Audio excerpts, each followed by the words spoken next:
Attends, Serge, on va voir son état la lumière. Non, c'est vraiment la lumière de la porte qui fout le merdier. Tu vois. Bon, attends, je vais m'en occuper. Comment? Tu fais le portier? Oui. Bon, et ben, ou à Mégane. Alors c'est bien parce qu'on est quasiment en famille. Hein. Oui, donc est-ce que c'est utile de présenter Serge, le grand Mais Serge? non, mais c'est bon. C'est un vieillard. Papa. Donc, l'homme des tropiques qui revient nous voir de temps en temps ou vice versa. Plus tu fermes, mieux c'est. De temps en temps parce que les tropiques. Hein, c'est ça? Bah vie. Ouais, plus tu vas fermer, mieux c'est. Hein. Non, le mieux c'est de la virer. Ah oui, ça va, j'ai compris. Qu'est-ce qu'il essaye de faire? Bah voilà. Bon, bah alors on y va. Donc, alors, bonjour à tous. L'histoire, ça va être l'éclipse qui a eu lieu au mois d'avril, là, en Australie. C'était une éclipse très particulière dans le sens qu'elle était très courte, elle n'a duré que 62 secondes. Et donc, on peut dire que c'est une éclipse courte, 62 secondes. Et j'ai essayé de relever le défi dans les 62 secondes de la dessiner, de réussir à la dessiner dans les 62 secondes imparties. Donc c'est un peu l'histoire de ce dessin d'éclipse c'était un pari un peu fou que de dire je vais essayer puis on verra bien si ça marche quoi. Alors évidemment c'est toute une histoire. Les éclipses ça a commencé en ce qui me concerne en 99. Où avec le club Magnitude 78, on a été la voir du côté de Beauvais et on a eu la chance de la voir pile dans une trouée de nuages. C'était la première grande expédition de Magnitude 78, ça a été un plein succès. Et c'est vrai qu'elle était très belle. Et je me souviens qu'en revenant à la maison, je dis mais merde, mais j'aurais dû la dessiner. Parce que autant on voit des milliers, des dizaines de milliers, des centaines de milliers de photos d'une éclipse qui vient de se passer, autant des dessins d'éclipses, on n'en voit pas beaucoup. Et je m'étais promis que pour la prochaine, je prendrai les crayons. Et surtout avec le club, on s'était promis, on en a vu une, c'est clair, on en verra d'autres parce que c'est vraiment chouette. Et c'est vrai que quelque part, c'est au sein du club Magnitude 78, ça a été l'instant qui a déclenché un certain art de vivre dans le club, à savoir d'organiser des voyages lointains, entre autres, pour aller voir ces phénomènes qui ont lieu aux quatre coins de la planète. Donc tout ça, ça se traduit par un truc incroyable, c'est qu'en fin de compte, avec le club, on se rend compte que quand on prend une map monde, on l'a pas mal parcouru rien que pour voir des éclipses, quoi. Hein, donc la première, on va les voir, hein, donc en tout, là il y en a 9 de représentés, les 9 que j'ai pu voir. Voilà. Donc tous les continents ont été visités, latitude nord, latitude sud, de l'Europe, de l'Asie, de l'Afrique, etc.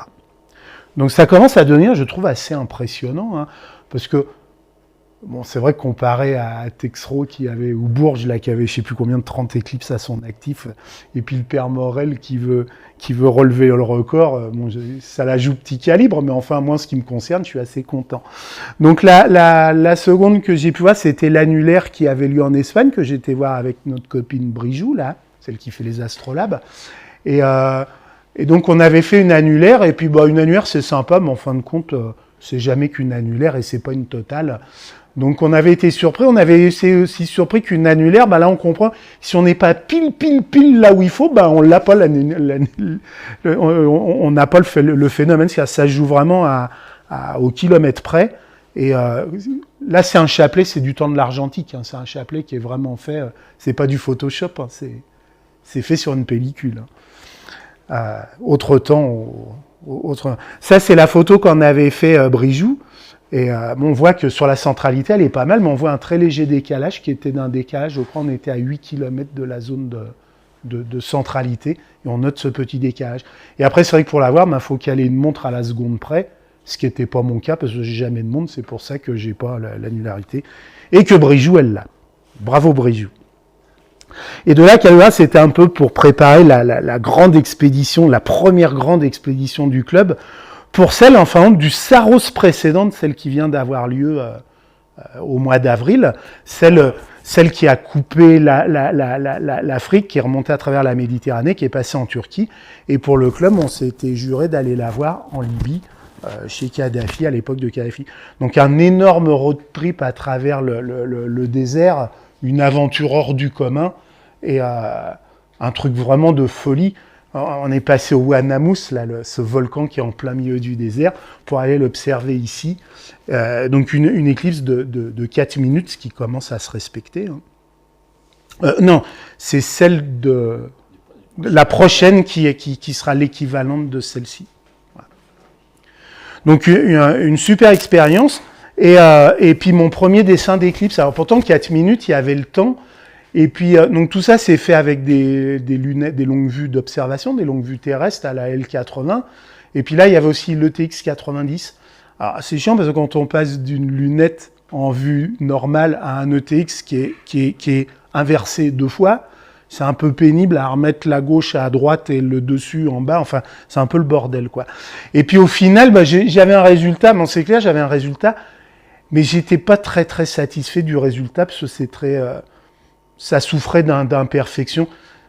Ça évoque, mais c'est pas très très fidèle. Enfin, c'était pas simple, quoi. Voilà. Et donc je m'étais dit, pour réussir ces coups-là, il faut mettre au point. Enfin, il faut que je me mette au point une méthode de dessin pour ces dessins très particuliers qui ne peuvent durer que l'instant offert par la durée de l'éclipse, ni plus ni moins. Il y a pas le choix, quoi. C'est pas comme une galaxie, un truc où on peut y retourner 3 mois après, c'est toujours la même. La suivante, elle était superbe avec le père Morel, là, cette épopée incroyable, la route de la soie en 2008, où on est passé de chez les Ouzbeks, en passant chez les Kirghizes, traverser le désert du Taklamakan pour arriver au désert de Gobi, tout là-bas, là, et une incursion jusqu'au départ de la Grande Muraille de Chine, un périple hors du commun, on s'est marré comme des bossus, et on a vu une très très belle éclipse, vraiment très très belle. Et ça avait donné ça, c'est-à-dire le lieu de l'éclipse, on est dans le désert de Gobi, on a quelques dizaines de kilomètres de la frontière mongole. Là, voilà la joyeuse bande de la SAF implantée pour voir l'événement, mais on voit que le ciel, il y a des putains de cumulus, quoi, qui sont là.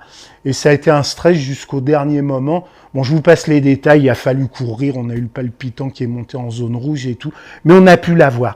Et là, j'avais mis au point une méthode qui est gratifiante parce que ça m'a donné ce résultat-là qui est beaucoup plus fidèle à la réalité. Donc là, on était sur une éclipse où il y avait très peu d'activité solaire. Donc on voit une éclipse très, très structurée avec des grands panaches dans les zones équatoriales et les jets polaires. Cela, c'est clair, hein, quand il n'y a pas d'activité, pôle Nord, pôle Sud, les lignes de champ magnétiques organisent toute cette matière selon les lignes de champ qui ne sont pas très perturbées. Et voilà.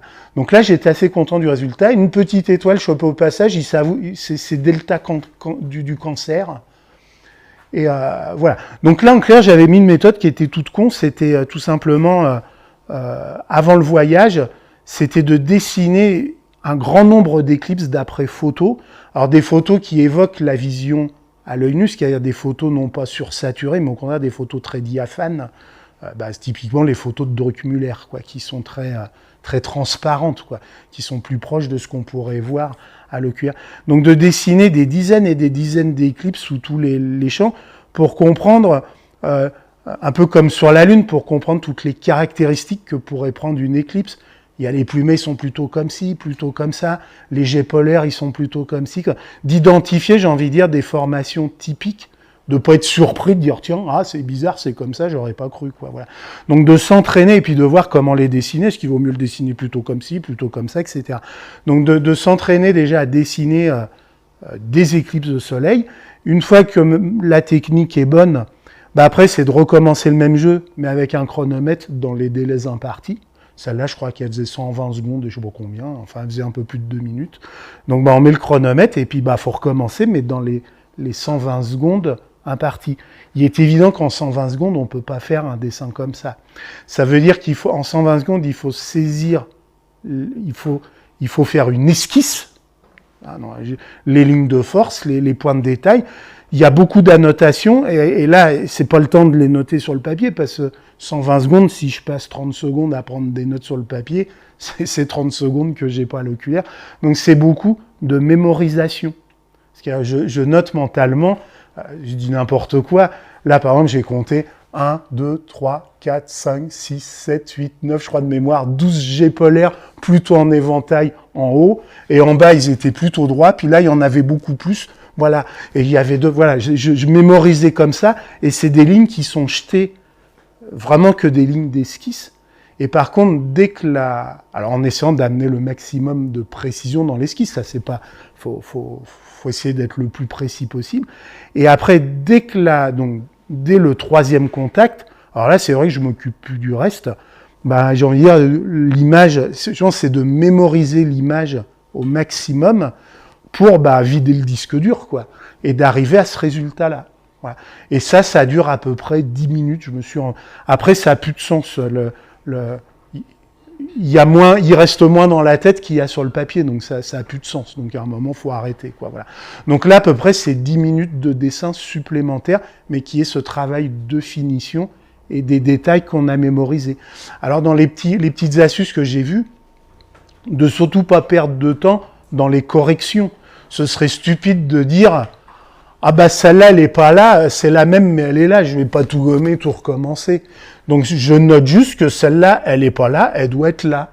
Et à la maison, sous Photoshop, il sera très facile de découper ça puis de la mettre dans le bon sens. Voilà. Et j'ai pas perdu de temps. Voilà. Et un truc qui est sûr, c'est le dessin d'origine qui est préservé et qui est pas modifié. Pour moi, ça me semble important. Donc voilà, j'avais mis au point ma méthode, ça avait marché.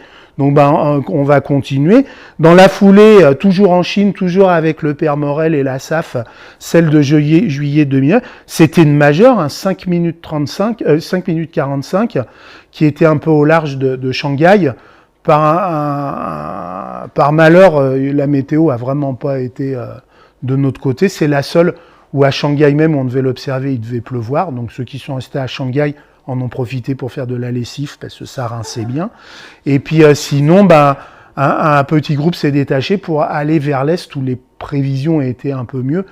Donc en Chine, c'est jamais facile de déplacer un groupe, on était je sais pas combien, 3 autobus, entre ceux qui voulaient, ceux qui voulaient pas, ceux qui, après les autorisations qui voulaient, celles qui voulaient pas, enfin Et donc on est arrivé à un endroit où on a pu voir le début de l'éclipse, et puis c'est ballot, parce que, alors, on s'était garé sur une aire d'autoroute, là on reconnaît l'ami Ludo avec sa femme, et puis derrière le Yann, et quand l'ombre est arrivée, on était sur un parking public, l'éclairage automatique s'est allumé, donc déjà on a vachement gagné, et les nuages sont arrivés, donc double merde, et donc là c'est frustrant, et en fin de compte, j'en ai fait ça, et en fin de je suis assez content, parce que c'était évocateur de ce qui s'était... Alors on se rend bien compte que derrière les nuages, il se passe des trucs de fou, quoi.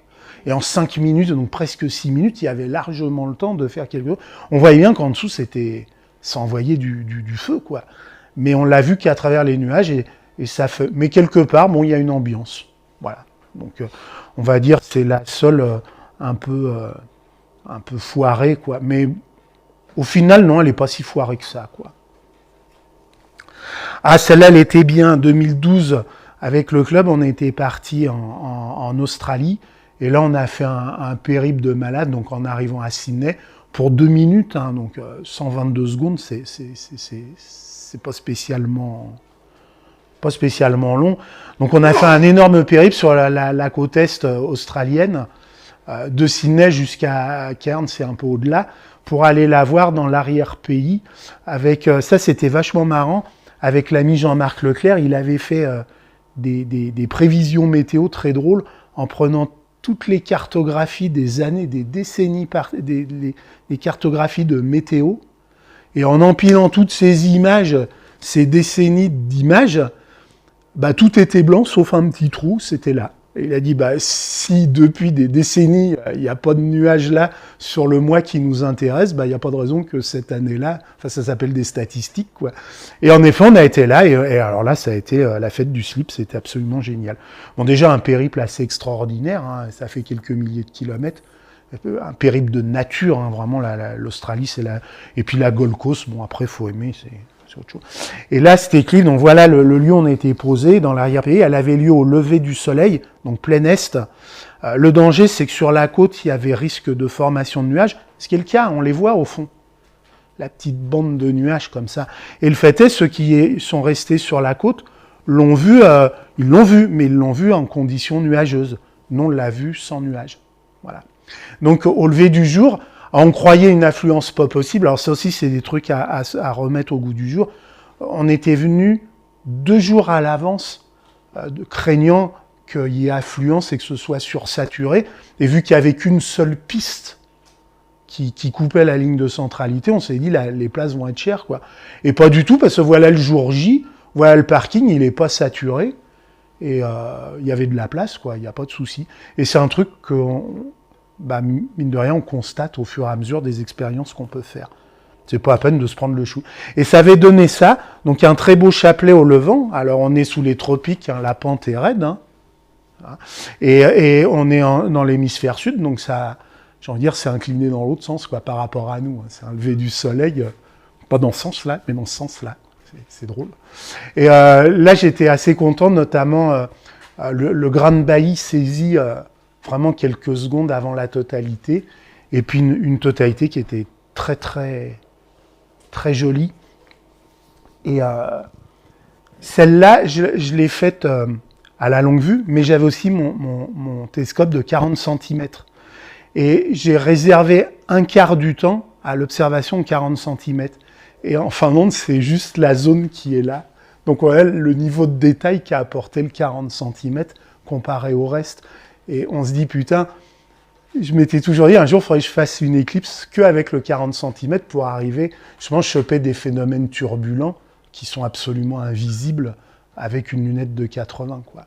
Donc le 40 cm a permis d'accéder à ce niveau de détail-là, ici. Et là, ça ne se voit pas sur la diapo, hein, parce que c'est un rétro. Mais j'ai chopé la lumière cendrée de la Lune en visuel. Ce qui est sympa, quoi.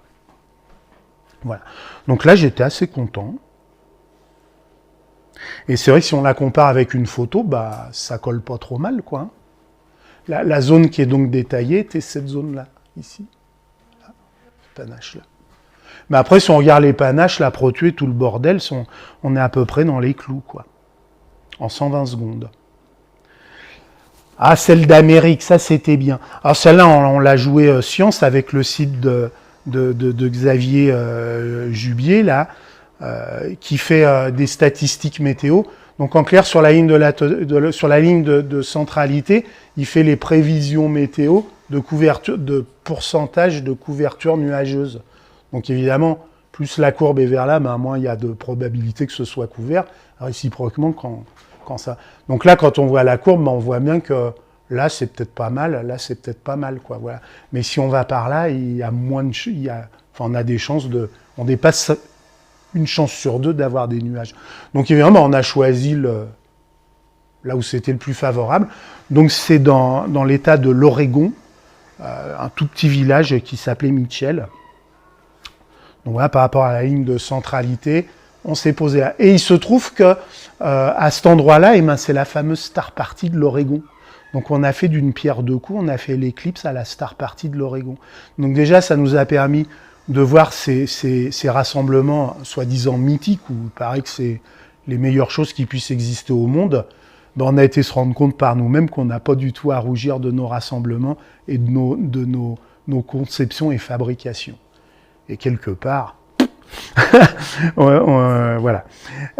Et donc une très très belle éclipse. Alors pareil, là aussi il y avait des zones qui étaient sursaturées, et là on n'est pas bien loin de la zone de centralité.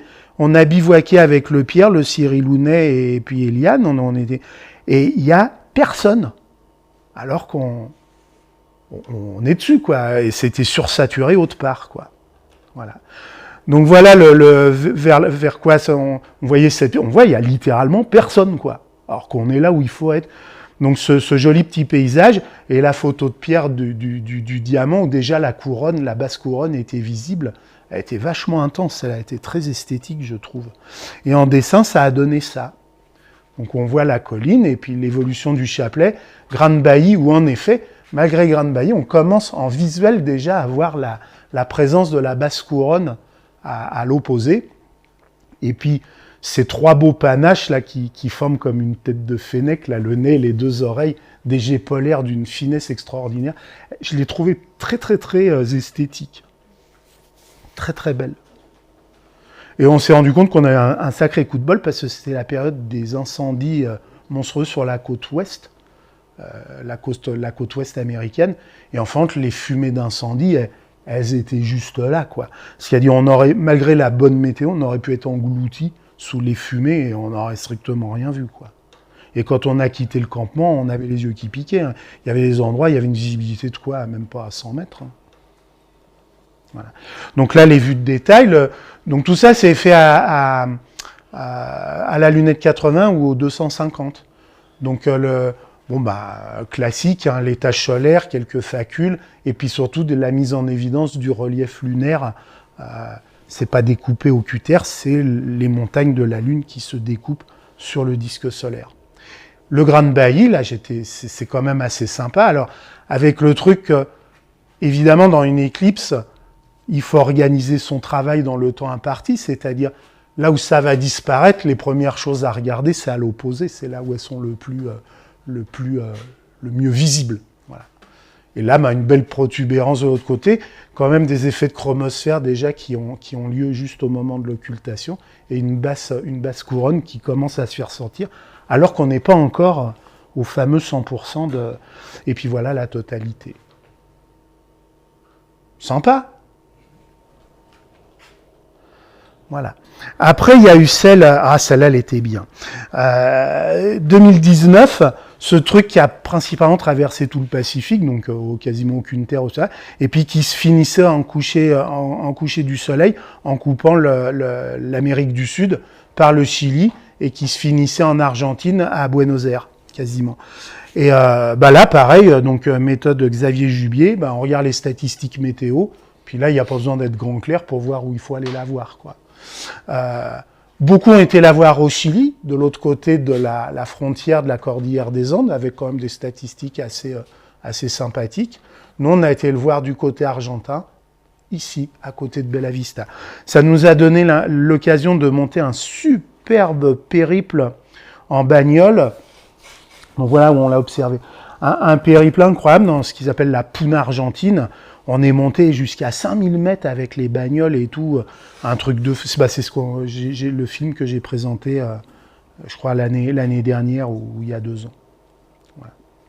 Et ça a donné ce truc-là. Alors, elle était quasiment au ras. Elle était très proche de... par voie de fait, elle était au couchant.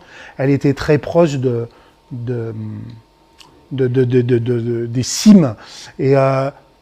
moi, j'ai trouvé un peu molle du genou, quoi. Elle est, comme si elle manquait un peu de pêche et tout. Il y avait des très belles protues, mais c'est toujours magnifique. Hein. Et puis voilà, ce qui était rigolo, c'était ce soleil éclipsé qui disparaît derrière la Cordillère des Andes. Là, c'est à quelques kilomètres. Ce sommet-là, il est à peut-être 10 kilomètres de nous, pas plus. On voit avec les embruns neigeux là qui volent, c'était vraiment magnifique. Voilà. Donc la disparition du soleil éclipsé dans les montagnes. Et puis celle de 2023 en Australie. Donc celle de 2023 en Australie, elle avait une particularité incroyable. Elle avait 2 particularités incroyables. C'était une éclipse mixte et c'était en période de maximum d'activité solaire. Quand on mélange les deux, ça va faire quelque chose d'assez atypique. Donc éclipse mixte, ça veut dire elle commence en annulaire et elle va passer un moment en totalité. Ça veut dire que le disque lunaire par rapport au disque solaire, c'est quasiment kiff-kiff en taille. Alors, évidemment, ça fait des éclipses courtes, par voie de fait. Mais l'immense intérêt, c'est que c'est la seule façon, c'est les seules éclipses qui permettent de voir l'intégralité de la basse couronne d'un coup. Et non pas un coup je te vois à gauche, un coup je te vois à droite, et puis voilà. Et donc là, on voit vraiment l'intégralité de la basse couronne et de la chromosphère. Il n'y a qu'une éclipse courte qui permet, évidemment, plus elle sera courte, plus ce phénomène-là sera exacerbé. Et de l'autre côté, activité solaire, ça veut dire les panaches vont partir dans tous les sens, et ça va être café de protubérance, la même chose qu'on voit aujourd'hui, quand on regarde le soleil, il fait pas pitié, quoi. Donc on dit, ça va... Alors, en effet, 62 secondes, on peut dire, ouais. Mais d'un autre côté, elle va être terriblement atypique par rapport à toutes celles, les précédentes, qui ont déjà été vues. Donc c'était un pari à tenir, et je regrette pas du tout, parce que je trouve que, comme je dis, pour moi, ça remplit toutes les conditions au-delà de tout. Donc quand on voit la trajectoire du truc, c'est assez restreint, hein, c'est dans l'océan Indien. Ça couple un tout petit bout de terre là sur cette quéquette là ici, et puis après on arrive dans l'Indonésie où les statistiques météo sont plus c'est rouge, plus il y a des nuages. C'est ça cette carte là, c'est la couverture nuageuse. Donc là ça va pas être évident quoi. Donc le seul endroit pour aller le voir c'est ici quoi, il n'y a pas le choix. Donc est-ce que ça vaut le coup, est-ce que ça vaut pas le coup? Moi je me suis dit allez bingo, on va voir, on va y aller. Donc pareil, statistiques météo, on voit bien que il n'y a pas trop le choix. Là, sur cette petite péninsule australienne, les statistiques météo sont assez favorables. 30% de risque de couverture météo. Donc on y va. Un tiers de chance, c'est jouable. Et donc l'occasion, pareil, de faire un joli périple à notre façon. Alors là, ça a été un périple à la Wanegan, vraiment cool, sympa comme tout. Donc arrivé à Perth, on longe la côte ouest, qui est une côte corallienne. Hein. On bouffait de la langouste et tout, c'était vraiment sympa. On campait de temps en temps et tout, pour aller sur cette péninsule pour voir l'éclipse. Puis après, on a fait une petite incursion comme ça pour aller voir quelques parcs nationaux, et on est descendu avec une toute petite incursion vers le sud. Parce que déjà là, ça s'appelle un peu l'océan Antarctique, quoi. Donc les bestioles, c'est plus tout à fait les mêmes, quoi. Alors que le tropique est juste au-dessus, hein. C'est drôle. Alors l'Australie, c'est ça, quoi. C'est des paysages. Je vais pas vous faire un livre photo, mais c'est des paysages assez bronzing, quoi. Et on voit ça que là-bas. Des roches de toutes les couleurs, très découpées. Enfin voilà, c'est typique de ce qu'on peut voir là-bas. Ça, c'est vrai que même en Europe, c'est rare des paysages comme ça, quoi. Voilà. Alors là, c'est vraiment l'ambiance typique des paysages qu'on avait. C'est-à-dire la terre rouge à perte de vue, quelques collines, les eucalyptus à tronc blanc, et puis ce bush là, herbeux, broussailleux, à perte de vue. C'est vraiment typique de ces presque 2000 km qui nous séparaient de Perth jusqu'à la zone d'éclipse. Et puis voilà, là-bas, on vit bien, quoi. Voilà, ça, c'est une brasserie, quoi. Hein, parce qu'il y a, je sais pas, il y a au moins 100 000 litres de bière qui sont mis derrière, des alambics et tout. Et quand on est devant les siphons, il y a que l'embarras du choix, quoi. Et c'est un vrai art de vivre. On a bu de ces bières, nom de Dieu, c'est pas des Cronenbourg. Hein. Voilà. On est passé à... Je me souviens plus du nom de cette ville. Mais ce qu'on voit là, ce sont les antennes, c'était les stations de communication qui ont servi aux missions Gemini et Apollo. Donc c'est là où c'est a little step là for man is gigante, je sais plus trop quoi. Voilà, c'est peut-être une de ces antennes-là qui a réceptionné ce fameux signal historique. Voilà, trop sympa. Alors maintenant, dans le détail, alors parce que faut faire ça bien. Donc voilà cette petite péninsule. Et quand on la zoome, voilà à quoi ça ressemble. Alors, l'Australie, c'est simple. Il n'y a rien. On n'est pas emmerdé. Il n'y a rien. Voilà. La terre rouge et tout, ces paysages qu'on a. Il y a une route. Ça, c'est pas une ville, hein, c'est 3 maisons. Hein, qui monte comme ça à la ville d'Exmouth, là-haut. 15 000 habitants. Et puis ici, c'est une piste 4x4 qui redescend. La ligne de centralité est ici, donc il n'y a que 2 solutions pour la voir. C'est ici. Ça, c'est la largeur de la bande de totalité. Ça fait 40 km seulement. Donc autant dire, faut viser juste, quoi. Donc il n'y a pas le choix, il faut être là et puis c'est tout, quoi. Voilà. Et donc pareil, il y a une seule route, le seul endroit au monde où on va le voir, il va y avoir panique à bord et tout. Donc pareil, on est venu 2 jours avant. On s'est installé, puis en fin de compte, on s'est fait virer par les rangers qui interdisaient les campements sauvages. Ce qui a permis quelques expressions rageuses auprès des autorités, mais ce qui ne nous a pas empêché de l'avoir dans d'excellentes conditions. Alors les paramètres de l'éclipse, les voici. Donc on est au-dessus du tropique du Capricorne, 22 degrés de latitude. On est quasiment aux antipodes, 114 degrés. Elle va durer 1 minute et 2 secondes. Bah, pas beaucoup. Et voilà le pourcentage... entre le diamètre de la Lune, il y a 1% de différence entre le diamètre apparent du disque lunaire par rapport au disque lunaire. Parce qu'on comprend que c'est petit. La largeur de la bande de totalité, sa vitesse, impressionnant, non? 2700 km/h. C'est pas mal, hein? Et puis, donc, les temps, donc, premier contact, deuxième contact, on voit qu'il va falloir la jouer serrée. Alors le repérage, où est-ce que ça va avoir lieu? Donc en azimut et en altitude, donc ça va, 54 degrés, ça va. L'azimut, bon, c'était bon. On a pu caler tout ça, tout est bon. Après, alors l'intérêt, éclipse mixte. Éclipse mixte, ça veut dire ça va être festival Grande Bailly. Ça, c'est simulation des Grandes Baillies.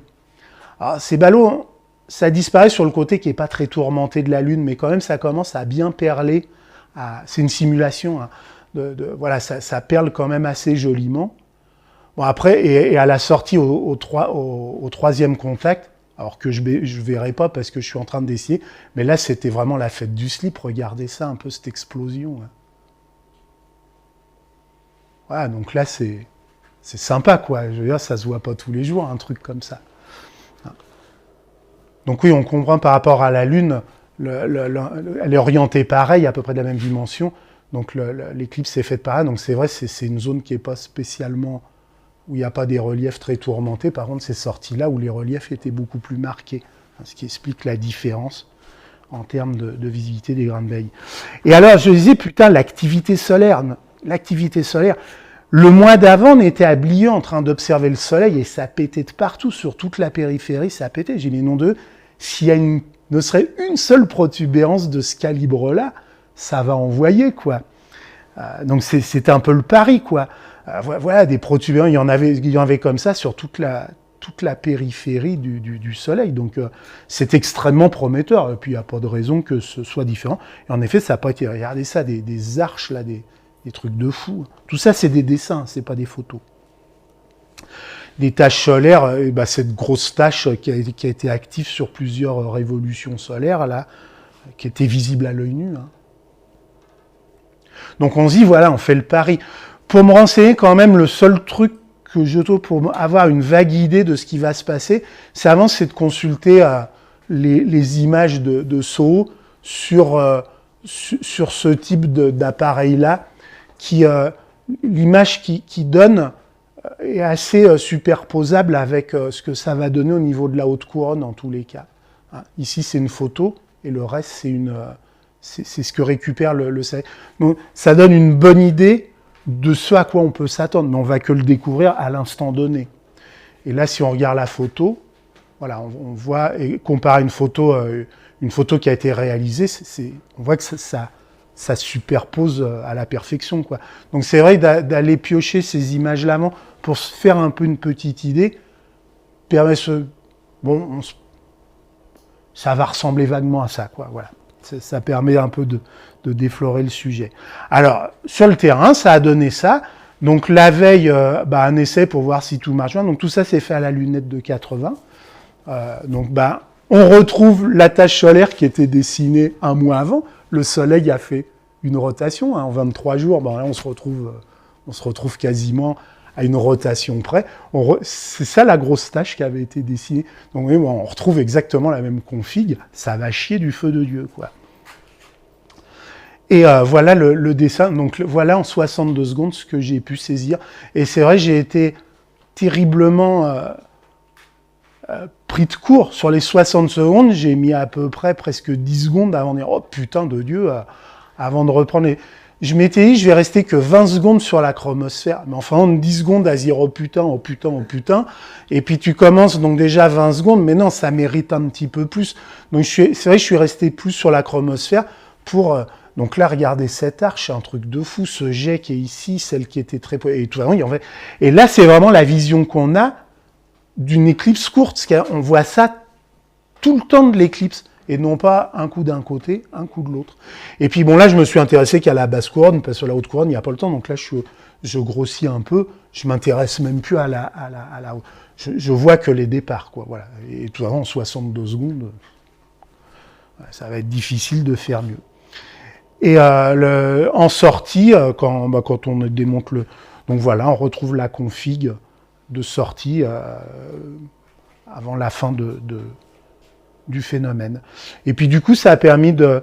je me suis amusé à faire ce chapelet, où on voit du premier contact. Alors ça, par contre, j'étais vachement content, j'avais réussi à caler le chronomètre, le téléphone à la seconde, et j'ai vraiment donc là, c'est un dessin toutes les 20 minutes. Toc, toc, toc. Et celui-là est quelques minutes avant la totalité. Voilà. Puis là, c'est vraiment l'ambiance. C'est l'ambiance de notre voyage, quoi. Ces éoliennes qui grincent dans le vent, comme ça. Voilà. Et maintenant, ce que je vous propose, c'est de regarder... j'ai fait un film de cette aventure pour vous le montrer par détail. Et je vous laisse le voir. Donc, film en 2 parties. 10 minutes, c'est le voyage, et après, c'est la réalisation du dessin. Nous sommes sur la péninsule de Nouvelle-Porte de l'océan. C'est la seule zone terrestre permettant d'observer l'éclipse. À 30 km au sud d'Exymus, nous profiterons des 62 secondes de contact. Une demi-heure du deuxième contact. On va rentrer dans les choses sérieuses. Le poste de travail est prêt. Les crayons sont affûtés. Prévu au strict minimum. 2 crayons noirs, 2 crayons verts. Ça va commencer. Jean-Paul est là dans le fond. Derrière la voiture blanche, il s'est mis à l'abri du vent. Et quant à moi, je suis à une cinquantaine de mètres de lui. J'ai choisi ce petit trou-là, parce que je le trouve assez joli. Puis dans ce petit trou, il me semble qu'il y a un tout petit peu moins de vent. On n'est pas bien dans notre petit endroit, là. Tranquille, paisible. On va aller voir le Jean-Paul.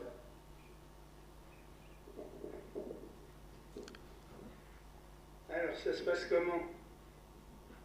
Dis-nous tout. J'ai fait des darks, je viens de faire des flats. Là, je vais refaire une séquence avec les 4. Toutes les 4 et 9, je fais une petite séquence. On va en prendre un flot. Bon, t'es serein? Ça va. Ça sert à rien de venir 48 heures avant le début de l'éclipse comme on l'a fait. Il n'y avait strictement personne et là le monde commence tout juste à arriver alors que là le soleil est déjà bien entamé. Mais on se presse pas, on s'installe doucettement. Tout dans le fond, il y a un bus de japonais qui est arrivé il y a à peu près 2 heures. Ils sont venus en nombre et probablement les mieux équipés de tout le spot sur lequel on est.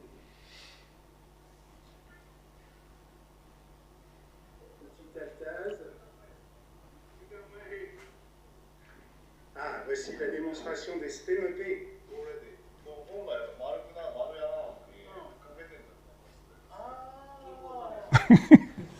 Le thé ou la soupe. Nos amis ont l'air prêts. Tout a l'air au taquet, les paramètres sont au vert.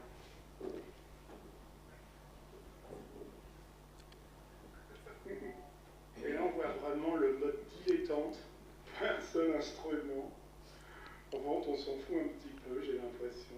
De temps en temps, un petit coup d'œil distrait. Voilà, ça semble pas bouleverser les foules, tout ça. Donc c'est marrant, du coup, ça fait une tension qui est... la tension n'est pas très forte, je pense que ça va bientôt commencer. Mais là, on est vraiment en mode très très décontracté, très cool. C'est un peu le charme de cette éclipse, j'ai l'impression. Et de là, voilà notre trou. Tranquille. Joli aussi, j'aime bien. Voilà, moi je crois qu'il est temps de rejoindre le poste d'observation, car les choses sérieuses vont bientôt commencer.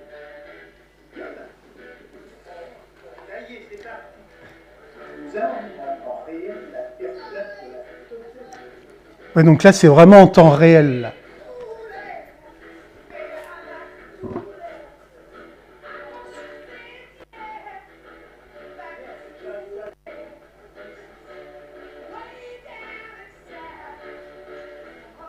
Donc là, lancement du chronomètre.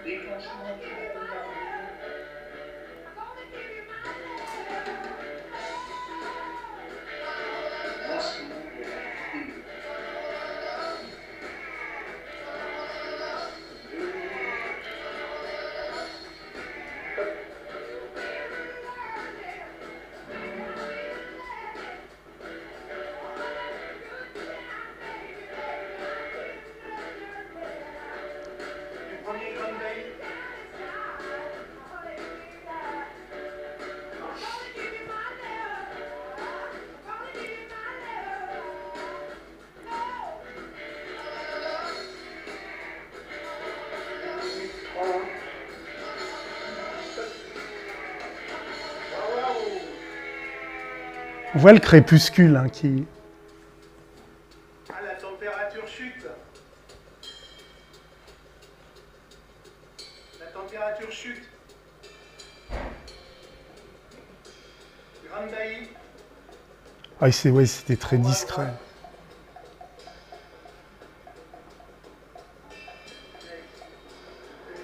Totalité. Stop.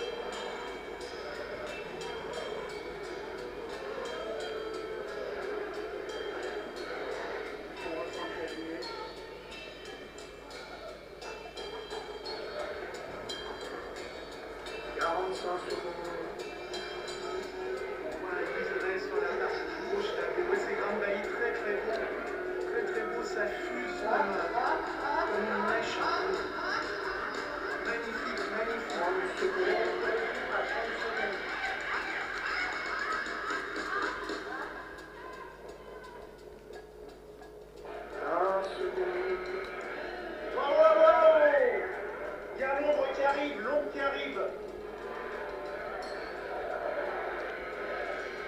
Yo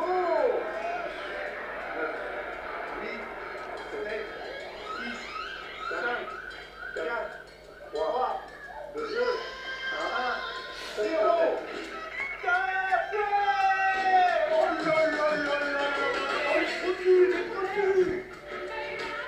Oh là là là là, oh là là. Oh là là. Ah, j'y arrive pas, c'est trop beau. Ah, c'est trop beau. Ah, c'est trop beau.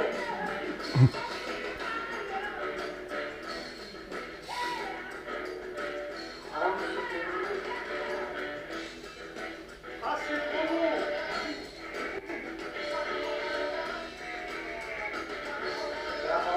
Ah, il y a une marche.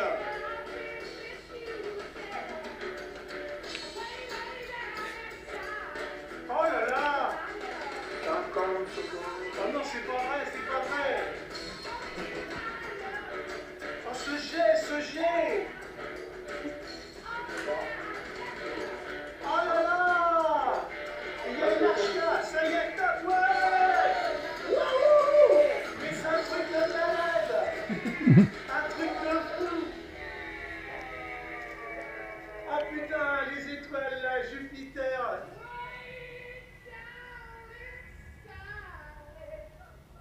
Oui, Jupiter là, 3 doigts à gauche, légèrement dessus. Ah, il était sublime, sublime, sublime. L'ombre qui s'en va, le crépuscule qui s'en va là-bas. Et le jour qui revient ici. Wouh! Ah, un truc de fou.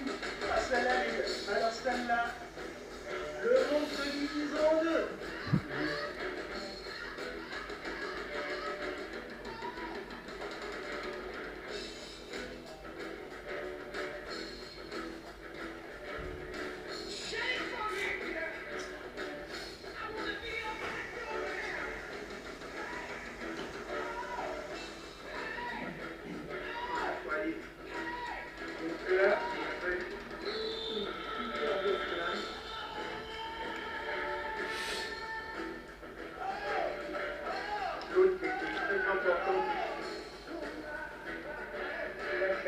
sentez bien. Moi, je fais des trucs. Là, je fais le fort. Là, je fais fort. Donc, c'était très filamenteux, très filamenteux. Bon, maintenant, c'est l'isoprop.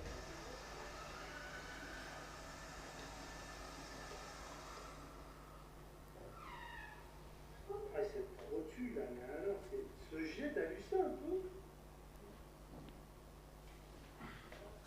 Explosive. Elle était explosive. Bien plus belle que celle d'Argentine. Alors là, ah, c'était filamenteux, c'était beau, c'était beau. À la sortie, là, les larges de plasma, là, ici, là, c'était incroyable.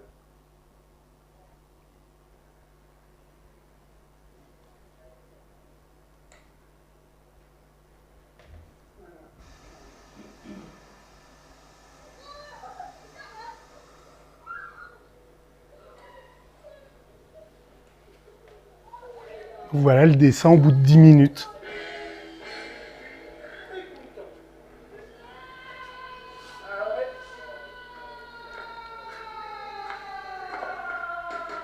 Et ben voilà, c'est fini. Et déjà, beaucoup sont déjà partis. Hein. Ça fait que quelques minutes que ça vient de se terminer. Tout est revenu normal. On va aller voir le Jean-Paul ce qui se passe. Alors, pour moi, j'ai l'impression que c'est la plus belle que j'ai jamais vue. Ah ouais? Ouais. T'as vu les produits? Putain, et les filaments qu'il y avait, un truc de malade. Filaments, mais les produits, oui. Un truc de fou. Un truc de fou. Regardez un petit peu le jumelle. Juste avant que la totalité, quand tu déclenchais la vidéo. C'était good. Domo arigato. They're a good thing to visit. But take care. Have a good one. Ça mérite une bonne vie.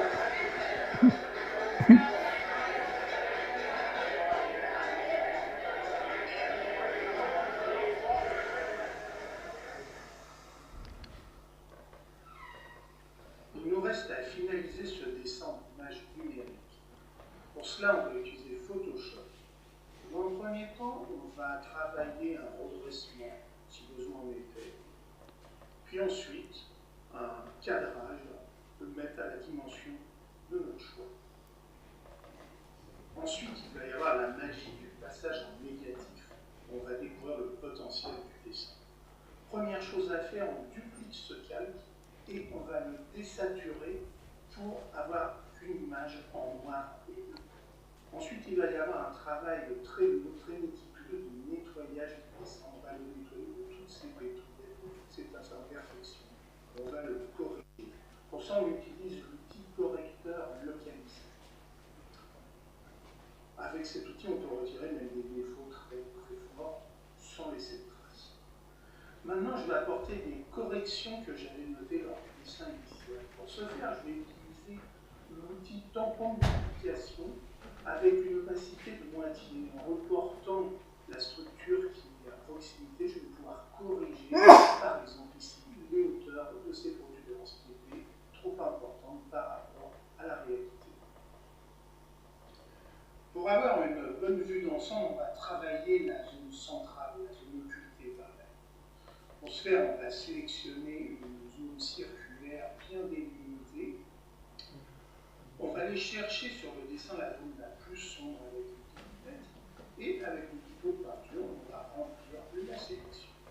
En rester là ne serait pas satisfaisant parce qu'en y regardant plus près, la délimitation n'est pas donc avec un tout petit pinceau tout petit, on va comme imiter le relief lunaire. On va faire ça sur tout le limbe lunaire pour briser l'aspect artificiel de ce disque et réduire la hauteur de la chronisme. En regardant les protubérances, on voit qu'il y a des manques de luminosité. On va utiliser l'outil densité moins qu'on va paramétrer pour n'être appliqué que sur les tons clairs. Avec parcimonie, et avec cet outil, on va éclaircir les zones trop grises de la chromosphère des parties protubérantes. Il faut y aller méticuleusement, c'est du dessin, c'est pas du garbonnage. Il est préférable de pouvoir gérer ce genre d'effet. C'est pour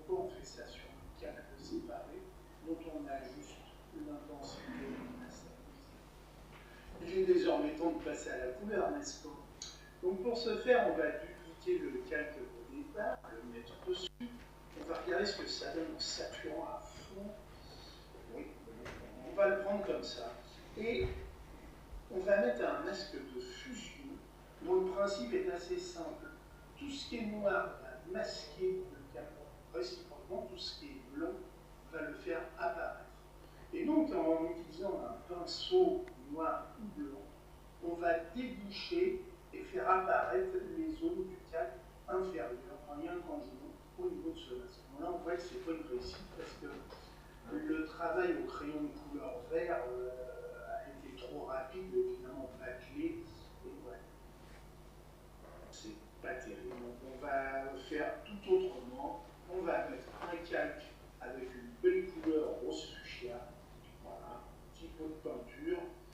Et on utilise l'opérateur produit, n'est-ce pas? Donc, ça, on a une belle teinte rose. On applique un max de fusion qu'on remplit en noir pour le cacher. Et là, ben, pareil, on va déboucher les zones qui nous intéressent pour les faire apparaître en rose avec un petit pinceau en blanc.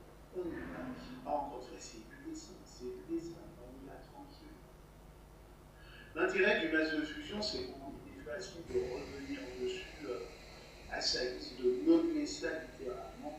On fait vraiment comme avec un pinceau. On y va de façon un peu grossière. Et après, on va le faire un peu de façon localisée en variant la dimension du pinceau et son opacité pour estomper certains endroits, les corriger, leur donner un meilleur aspect jusqu'à satisfaction. L'opacité et on travaille dessus. C'est un travail assez méticuleux, on est vraiment dans de la peinture informatique. On met de la couleur là où ça nous intéresse et réciproquement on la retire là où on a débordé, où on l'atténue là où on la juge trop importante. On voit mon travail sur cette partie de la chromosphère. On dose l'effet de cette couleur en jouant sur l'opacité de ce calque, on a juste ce qu'il faut. Et après, avec un outil assez gros, de faible intensité, on va briser cette uniformité sur le masque. On aura quelque chose de bien régulier. Voilà. On s'est fini, on va comparer avec l'ancienne version, mais il n'y a pas photo, c'est franchement mieux. Et on va pouvoir mettre à la poubelle la première version. On va faire la même chose avec la couronne en la teintant légèrement de bleu. Donc, même chose, un calque, l'effet, l'opérateur produit. On descend l'effet vraiment au minimum perceptible, c'est pas la peine d'aller plus loin. Voilà. Et pareil, on voit que ce bleu se superpose au rose de la chromosphère, donc on perd un peu d'intensité. Ce qu'on va faire, on va dupliquer le masque de fusion de la chromosphère pour l'appliquer sur la base couronne. Avec cet outil incroyable qui est la sélection du masque. On revient sur l'image principale, on crée le masque de fusion, mais avec cette sélection, et il suffit de le passer en négatif. Et là, voilà, on a bien le bleu à sa place, avec la découpe pour le rose, pour la chromosphère. Maintenant, on va régler la luminosité de l'image et redonner de la lumière. Pour ça, on duplique ce calque et on va travailler avec l'outil nouveau en dépassant le curseur milieu dans les tons sombres pour effondrer le fond du ciel et diminuer l'intensité de la couronne. Cependant, il faut augmenter la dynamique de cette couronne et éclaircir considérablement la toute basse couronne. On va le faire avec un masque de fusion en faisant réapparaître le calque du dessous qui est beaucoup plus lumineux.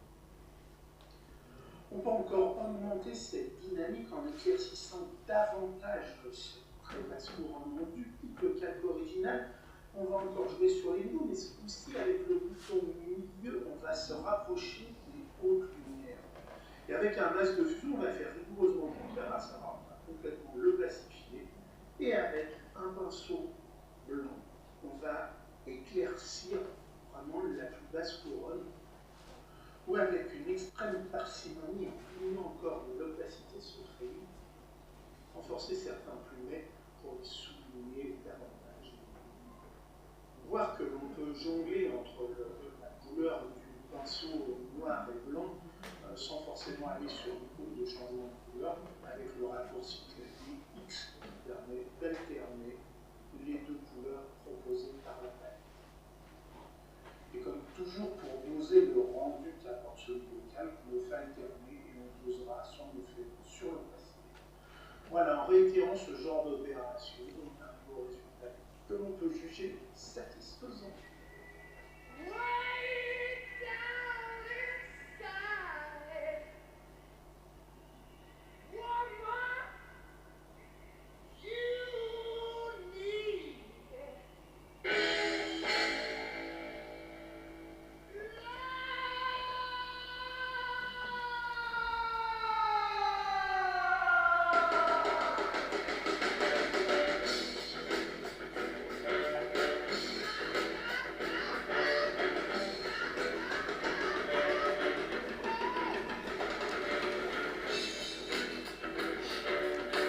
Voilà. Et ben voilà l'aventure. Voilà.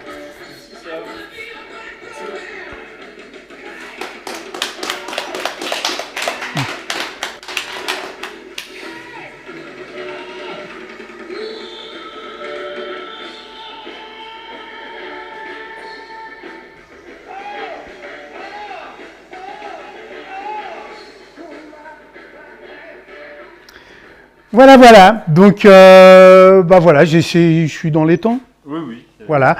Donc, un exposé, un petit film de l'aventure et puis un petit film technique sur le comment c'est fait, comment on arrive avec le crayon à arriver à ce résultat-là. Voilà. Vous avez tous les secrets, tous les machins. Voilà, tout est dit. Mais en tous les cas, ce que je suis très content, c'est 62 secondes quand même, quoi. Et voilà, c'est réussi. Donc voilà. Voilà, voilà. Merci Serge. On va essayer de faire aussi bien. C'était la prochaine étape dans. C'est quoi dans. Donc la prochaine sera au mois de mars, au mois d'avril, voilà, au Mexique. Mais celle-là sera une longue pour 4 minutes et 15 secondes. Donc là c'est Byzance, quoi. Là, tu nous feras. Ah bah là. Un animé de la totalité.